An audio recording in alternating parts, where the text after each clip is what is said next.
आज team India का optional practice session था, जैसे कि आपको पता ही है कि भाई गेम से एक दिन पहले ऑप्शनल प्रैक्टिस सेशन रहता है, जिसको जाके करनी है प्रैक्टिस वो करें।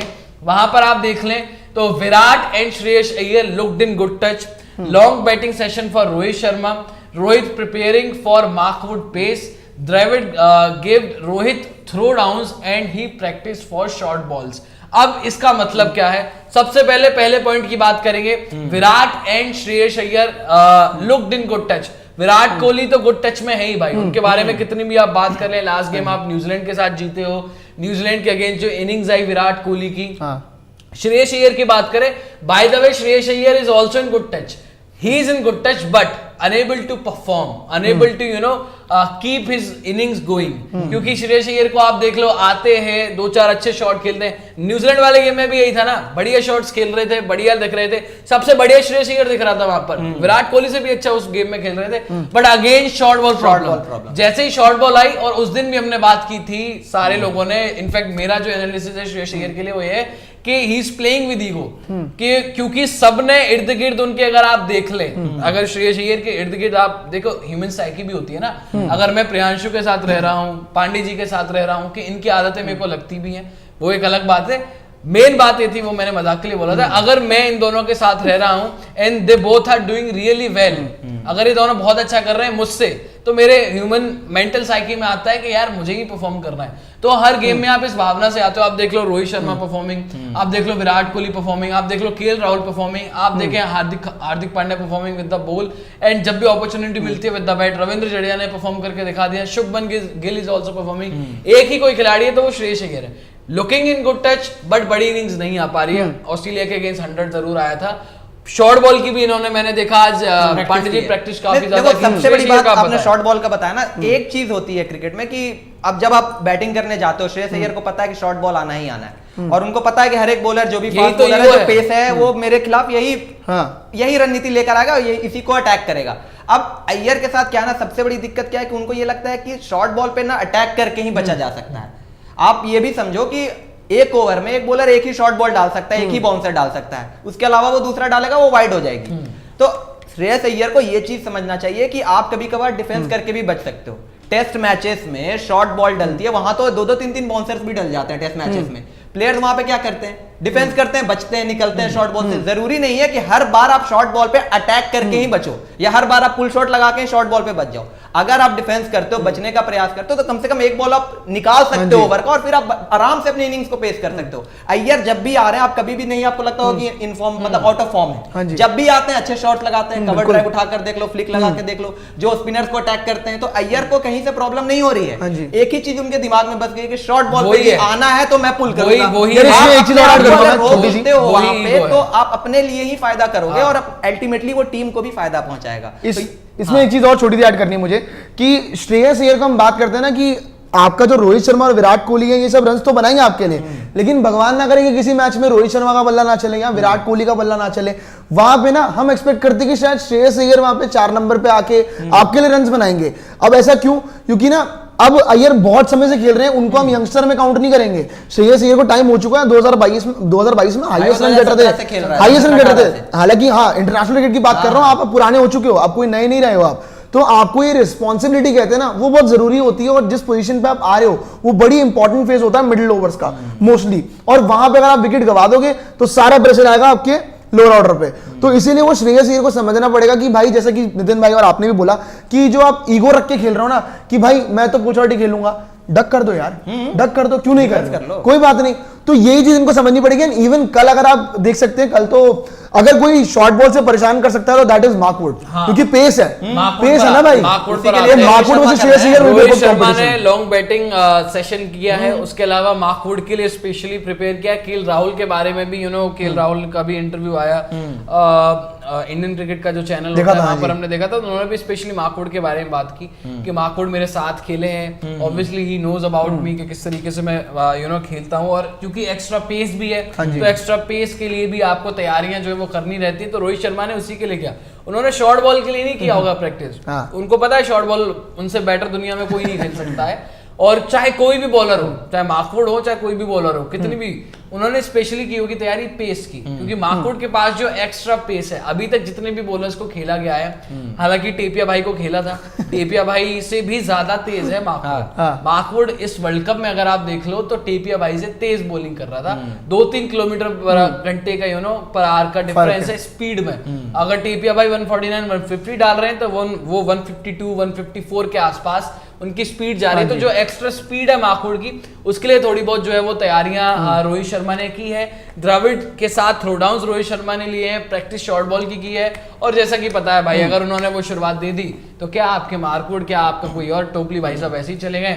आप इंग्लैंड की बॉलिंग देख लो, कौन सा वर्ल्ड कप अच्छा जा रहा है, मार्कवुड जैसे हारिस राव पाकिस्तान के लिए रन मशीन वैसे ही मार्कवुड, और हो सकता है शायद कल खेले बिना बार्डन कार्स को ये लोग चेंज आ जाए, जो कार्स है टोपली की जगह है। आगे ऑप्शनल प्रैक्टिस में आज क्या हुआ है, Ravichandran Ashwin came and bowled for 15 to 20 minutes.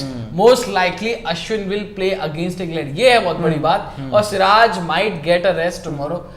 मैं देखो पर्सनली बताऊं, यहाँ पर इन्होंने लिखा है, आप भी मेरे ख्याल से सहमत होंगे सिराज वाली बात से। ये दोनों सहमत है, बट स्पेशली मैं सहमत नहीं हूँ। मेरा इसका रीजन भी है, उसके ऊपर भी बात करेंगे। लेकिन यहाँ पर अगर आप देख ले, अश्विन ने 15 से 20 मिनट बॉलिंग की है, और अगर अश्विन खेलते हैं, और by the way good news आप सभी लोगों के लिए ये भी है कि हार्दिक पांड्या ने भी बैटिंग वगैरह शुरू कर दी है। उन्होंने भी बल्लेबाजी आज थोड़ी बहुत की थी वहां पर, वो भी नेट्स में उनकी भी फोटो वगैरह आए थे। तो जो लोग सोच रहे हैं कि भाई सेमीफाइनल में शायद हार्दिक ना हो, कोई प्रॉब्लम हमारे लिए हो जाए, आई थिंक हार्दिक पांड्या आपके लिए आ जाएंगे, अवेलेबल हो जाएंगे। आज उन्होंने तैयारी भी की है और आपके लिए अच्छी खबर है। अश्विन ने 15 से 20 मिनट बॉलिंग की है।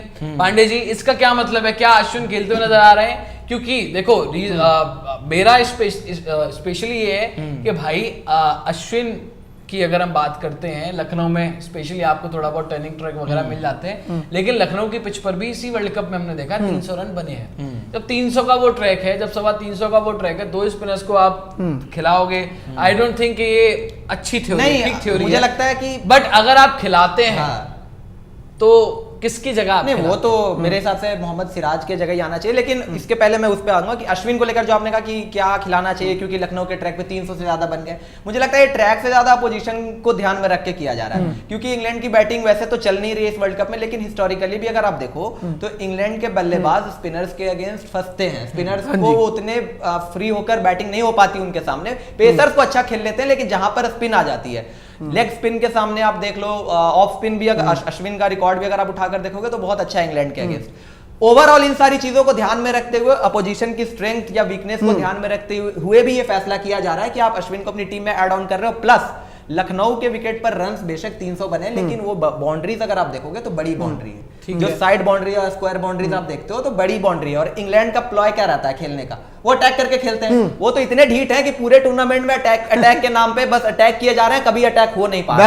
बेसबॉल के नाम पे मतलब जो बेसबॉल का मटिया पलित कर दी है। एक मैच में रन बन नहीं रहा, लेकिन सुधर नहीं रहे, पार्टनरशिप लगानी नहीं है, सारे अटैक करके ही खेल रहे हैं। और मुझे नहीं लगता है कि ये चेंज करेंगे। ये इतने ज्यादा मतलब क्या बोल सकते हो, बेशर्मी बोल लो, ढीठ बोल लो, कि ये अपने रणनीति को चेंज नहीं करे। जी हम वैसे ही खेलेंगे। ठीक है, तो वो जो तरीका है ना उनका खेलने का, जो एग्रेसिव इंटेंट, लगातार आप तेज शॉट्स खेलो, हवा में मार, वहां पर कहीं ना कहीं अगर अश्विन आपकी टीम में आएंगे तो चांस क्रिएट होगा विकेट्स लेने का। विकेट टेकिंग ऑप्शंस आपके लिए रविचंद्रन अश्विन बन सकते हैं। इस वजह से मेरे को लगता है कि अश्विन का खेलना बेहतर है। और जगह तो मोहम्मद सिराज की, मोहम्मद शामी जिसको एक मौका मिला, उस बंदे ने 5 विकेट आपके लिए लेकर दिए। आप किस बेसिस पे मोहम्मद शामी को बाहर करोगे इस समय? अब मैं बताता हूं, देखो इसलिए कि वो फर्स्ट चॉइस बॉलर नहीं थे। मैं बता रहा हूं भाई, मैं बता रहा हूं, आप देखो कि मोहम्मद शामी भाई के लिए मैं चाहता हूं कि वो हर गेम खेले, ठीक है। अब सबसे बड़ी बात है, जब हार्दिक इंजर्ड होते हैं तब शामी भाई की जगह बनाई जाती है, शार्दुल को बाहर किया जाता है, शामी भाई आते हैं, सूर्या को वहां पर खिलाया जाता है। और अब बड़ी बात क्या है भाई कि शामी आए हैं एज अ रिप्लेसमेंट, ठीक है। उनकी मेन 11 में जगह बनी है जब एज अ रिप्लेसमेंट बॉलर, जब हार्दिक पांड्या आपके लिए इंजर्ड हो गए। पहले से ही मेन प्रेफरेंस तो सिराज को ही दी जा रही थी ना। शामी ने बहुत अच्छा किया, प्लेइंग 11 पर भी आ रहे हैं रॉबिन, शामी ने बहुत अच्छा किया है। मैं मानता हूं शामी ने बहुत अच्छा आपके लिए उस गेम में करके दिखाया अगेंस्ट न्यूजीलैंड। बड़ी टीम थी, 5 विकेट लिए आते ही उन्होंने, और जो स्कोर थोड़ा सा ज्यादा बन गया वो कम भी हो सकता था अगर रविंद्रा का कैच आया था। लेकिन आपकी main choice, main preference over Shami Siraj रहे हैं। ये बात फैक्ट है, ये बात को कोई डिनाई नहीं कर सकता। अगर कल कोई चेंज होता है मान लिया कि उन्होंने 5 विकेट लिए, but I think Rohit Sharma will go Mohammed Siraj, क्योंकि उसकी भी परफॉर्मेंसेज आई हैं। उसने उन सिचुएशन में आके विकेट लिए हैं जहां पर आप देख लो पाकिस्तान वाले गेम में बाबर सेट था, बाबर को आकर आउट कर दिया। उसके बाद अगला गेम आई थिंक बांग्लादेश वाला गेम था, उनकी अच्छी पार्टनरशिप जा रही थी, वहां पर उसको आउट किया।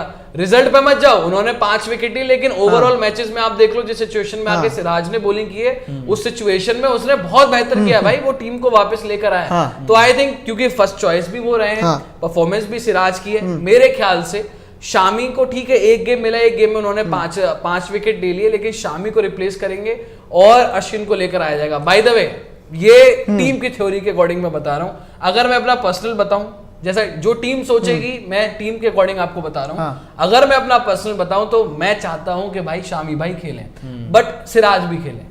मैं ये नहीं चाहता मतलब हूं कि भाई कि अश्विन टीम में है ना कोई भी रहे, मैं चाहता, देखो टीम इंडिया के पास इतनी वैरायटी है, ठीक है एक गेम में आपको कॉम्प्रोमाइज करना पड़ता है, बट आई वांट कि अगर 3 पेसर खिलाए जा रहे हैं टीम इंडिया में, तो शामी भाई भी खेलें, सिराज भी खेलें, और आपका जसप्रीत बुमराह। जो स्वैप मुझे चाहिए ना, जनरली जो बात कर रहे हैं नितिन भाई भी, मुझे जो स्वैप चाहिए वो अश्विन और शमी में ना आप करते रहो थ्रू आउट द टूर्नामेंट, क्योंकि जैसी कंडीशंस होंगी वैसे आप शमी को खिला लेना। बट जैसा नितिन भाई ने भी किया, आई एग्री विद दैट, क्योंकि मोहम्मद सिराज ने, जब आप कहते हैं ना कि पाकिस्तान वाला गेम अगर आप उठा लो, वहां पे बाबर आजम की विकेट ली थी, बड़ी इंपॉर्टेंट, बड़े क्रूशियल मोमेंट पे पावर प्ले के अंदर आके आपके लिए विकेट छटका रहे हैं। हालांकि शमी भी वो काम कर सकते हैं, काबिलियत पे कोई शक ही नहीं कर रहा है, बट सिराज ने एशिया कप से लगातार जिस हिसाब से परफॉर्मेंस दी है, कंसिस्टेंटली विकेट्स ली है, तो शायद according two teams theory first choice तो सिराज है, साफ साफ दिख रहा है। एंड वहां पे आप अगर अश्विन को लेके हो गए कल के मैच में, इवन मैं भी एक और पॉइंट रखना चाहता था अश्विन को लेके, क्योंकि ना सामने जो टीम है ना वहां पे 2 लेफ्ट हैंडर्स हैं, Ben Stokes and David Malan. तो डेविड मलान के सामने Ashwin will be a good Gamble, ये बहुत अच्छा गैम्बल हो सकता है आपके लिए सारे तो स्पिनिंग ट्रैक पे। नहीं, वैसे आप देखने जाओ तो ज्यादा लेफ्ट हैंडर्स, 2 लेफ्ट हैंडर्स आपके पास सामने वाली टीम। ठीक है यार, फिर भी इतना तो आपने पाकिस्तान के अगेंस्ट खेला है, उतना तो आपने बाकी की टीमों के अगेंस्ट खेला है। यहाँ पे 3 लेफ्ट, मैंने बताया ना कि जो इंग्लैंड का अटैकिंग इंटेंट है, प्लस लखनऊ सर उसको देखते हुए, बड़ी बाउंड्रीज को देखते हुए, चीजों को ध्यान में रखते हुए मे भी अश्विन को आप ये खिलाने पर टेम्प्ट हो। और लखनऊ देखो, अगर अश्विन, देखो सिंपल सी बात है, अश्विन खेल जाए, I don't have any problem, किसी को भी होनी चाहिए भाई, लेजेंडरी बॉलर है, आपके लिए अच्छे ही करेंगे अश्विन, बट शायद शामी भाई को ही रेस्ट करना पड़ेगा मेरे हिसाब से। उम्मीद यही है, प्लेइंग 11 देख लेते हैं, फिर उसके बाद इजाजत लेंगे आप सभी लोगों से। दिखा दो रॉबिन, आप प्लेइंग 11 दिखा दो, इंडिया की प्रोबेबल 11 और जो प्रोबेबल 11 हो सकती है आपके लिए, यू नो इंग्लैंड की। रोहित शर्मा, शुभमन गिल, विराट कोहली, श्रेयस अय्यर, केएल राहुल, सूर्या खेलेंगे, रविंद्र जडेजा खेलेंगे, अश्विन / सिराज। आपको ये स्लैश शामी की जगह लगाना चाहिए था, सिराज की जगह नहीं लगाना चाहिए था। पांडे जी की यहाँ पर मैं समझ गया हूँ करतूतें जो की रही हैं, आप उन्होंने देखिएगा 11 बनाई है, ये नहीं हो रहा। चलिए शर्त लगा लें आप चाहे मुझसे, ये नहीं हो रहा है। अश्विन / सिराज है, कुलदीप यादव है और जसप्रीत बुमराह, मोहम्मद शमी। मेरे ख्याल से सिराज रहेंगे, शामी भाई की जगह आएंगे अश्विन, अगर तो अश्विन खेलते हैं तो।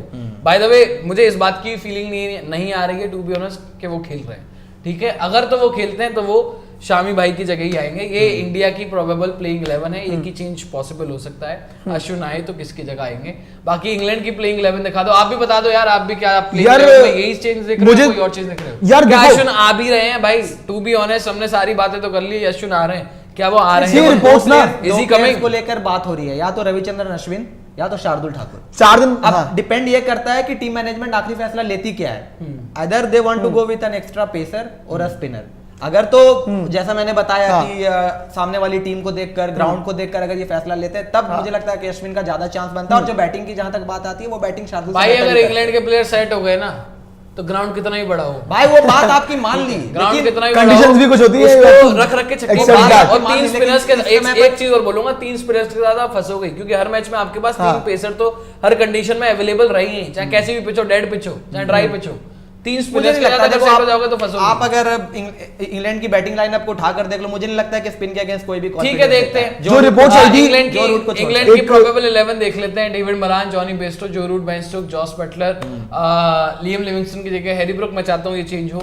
Moin Ali, Sam Curran, David Willey, Adil Rashid और मार्क वुड। देखो इनके पास एक ही स्पिनर है। मोइन अली मेरे ख्याल से खेलेंगे, 2 स्पिनर्स हैं। मोइन अली क्योंकि लखनऊ की पिच है, और इस टीम में से अगर आप देख लें, आदिल रशीद भी मेरे ख्याल से नहीं, पिछला मैच सैम करन नहीं खेला था, क्रिस वोक्स था, तो क्रिस वोक्स आ जाएगा। लेकिन मैं कह रहा हूँ आदिल रशीद भी शायद लखनऊ सुपर जायंट्स में ही थे ना।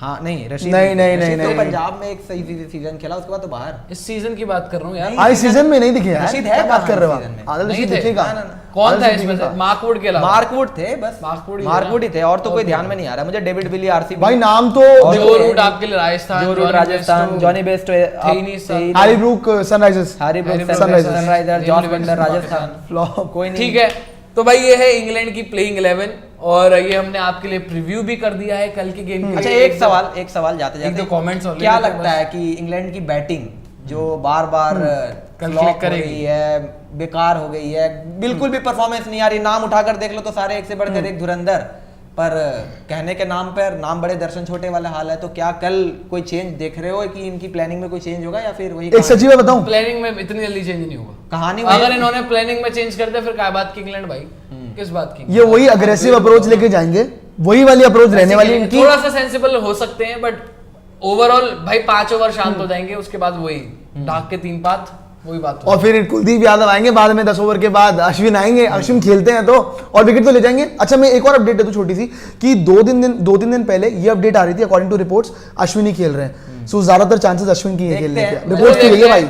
अब बाय द कौन वे जीत रहा है? मेरे ख्याल से तो मुझे नहीं लगता अश्विन खेल रहे होंगे, कौन जीत बट रहा है? देखते लेकिन जीत एक कौन रहा है? सवाल और पूछ लेता हूँ आप हाँ। दोनों से जाते और आप भी आंसर दीजिएगा मेरे दोस्तों। क्या लग रहा है कल बुमराह को तो रेस्ट नहीं दे देंगे? नहीं मुझे नहीं लगता। नहीं, जसप्रीत नहीं, बुमराह को इस समय पर जिस तरीके से खबर भी आ रही है, और बुमराह ठीक है आप करवा सकते हो हाँ, लेकिन आपके- इंग्लैंड गेम में नहीं।